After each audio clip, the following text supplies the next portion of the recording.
Santa Maria d'Arenys necessita símbols. Així, fixa el seu escut, un aranyó damunt del mar, ja que Arenys sonava molt semblant al nom de l'arbust conegut com a aranyó.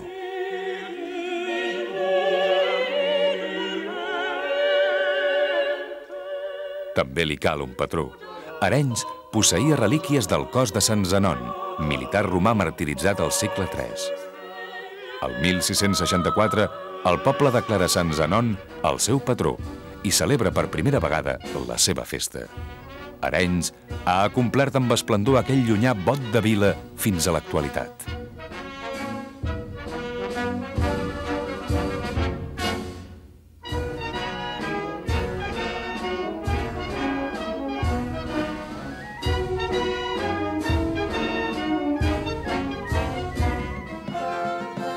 En el curs del segle XVII s'incrementen la construcció naval i la navegació. Com a conseqüència, creix el poble, que s'estructura entorn dels anomenats 4 carrers principals. Al damunt, avui, Andreu Guri. Al davall, el més important de la població, anomenat també Carrer dels Senyors, perquè hi vivien les famílies més distingides.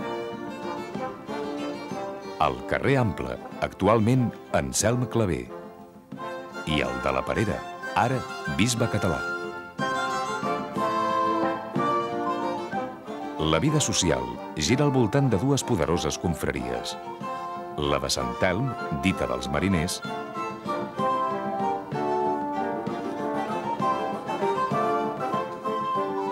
i la de Sant Joan, que plega pagesos i artesans. Aquestes institucions competeixen entre si i arriben a barallar-se alguna vegada amb armes de foc. Es millora el sistema de protecció contra els pirates. El 13 de febrer de 1624, una nau d'Arenys captura un vaixell pirata turc.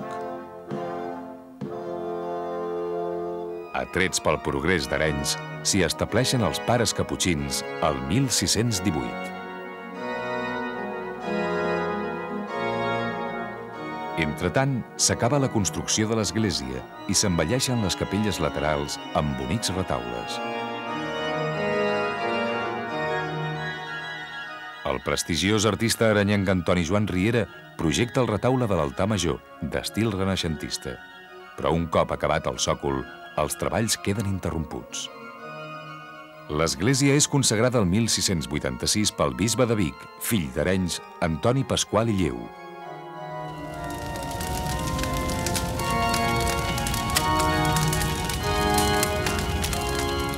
Per commemorar la consagració, es crema una bota cada 29 de juny.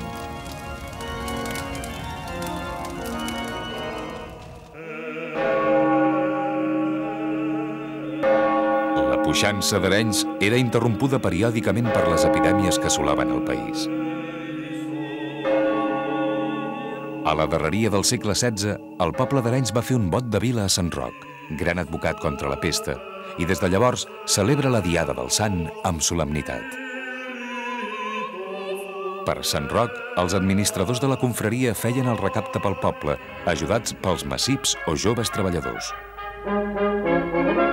En segle XIX se'ls afegiren les captadores. Sant Roc ha esdevingut el segon patró d'Arenys i la seva diada encara és molt popular. Des de l'any 1949 s'ha recuperat l'antiga dansa d'Arenys, que es balla la tarda de Sant Roc.